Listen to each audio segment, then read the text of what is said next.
My name's Garrett Smith. I'm the software lead. Hi, I'm Brendan O'Connor. I'm the hardware lead. Hi, I'm Cascagroh. I'm the research lead.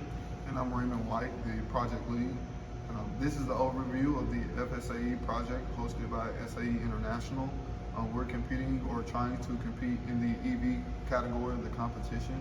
And this is our motor setup. Hosted by the Society of Automotive Engineers, the FSAE EV competition is a student engineering design competition focusing on electric vehicle technology. It's part of the larger Formula SAE series where university teams design, build, and compete with small Formula-style race cars. UAH has recently decided to participate in the Formula SAE electric vehicle competition, but we're currently in the very early stages of the process. Our team's focus is on developing and ensuring proper functionality of the powertrain system. This includes the motor, inverter, controller, resolver, and analog inputs. Our project began with gathering and assessing scattered components from the previous team. This would include the test bed, PM100DX inverter, EMRAX 228 motor, and the Tamagawa resolver. We were able to identify major issues, such as the rough wiring harness and damaged J1 and J2 connectors. We resolved this by creating a completely new wiring harness and purchasing new connectors and properly wiring them up. Despite securing the low voltage connections, the motor remained unresponsive until we were able to troubleshoot with Cascadia support, which revealed an improperly integrated temperature sensor. After correctly wiring the sensor and adding a pull-up resistor, the motor operated as intended.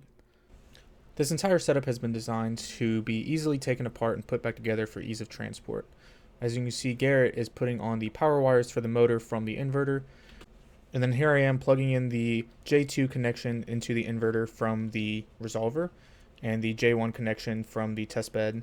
These two pin connectors serve as the primary interfaces for low voltage signals, facilitating communication and control between the inverter and the vehicle systems, such as the test bed and the motor. And lastly, we have the RS-232 connection to the computer. This enables us to use RMS GUI to configure the inverter, monitor real-time data, diagnose issues, and update firmware. Next, you can see us hooking up the 12-volt power supply input to the logic system key switch. All of our grounds are currently hooked up to the test bed, which is acting as our chassis ground, but when we move that to the vehicle, it will be hooked up to the chassis. To begin operating the motor system, power must first be supplied to the inverter's low voltage system by turning the key to the on position on the test bed. This will transition the PM100DX from a wait state to a ready state. Next, we have to ensure the direction switch is set to forward, and after pressing the brake switch, it will move the inverter to a state 8 idle run mode and the VSM state, or vehicle system manager state, to state 6, the motor running state. At this stage, the inverter will output voltage to the motor based on the input received from the analog pedal.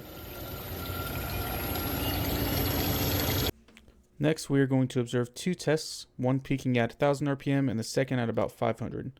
We are not able to hold these for long due to power supply issues, but you'll be able to view the RMS GUI values in the bottom right of the video along with the test. This is what we observe with the RS-232 communication on the computer.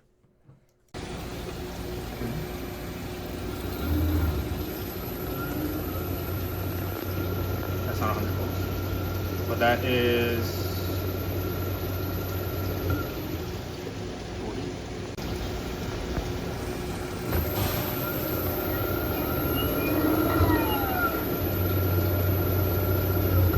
Yeah, it's the power supply.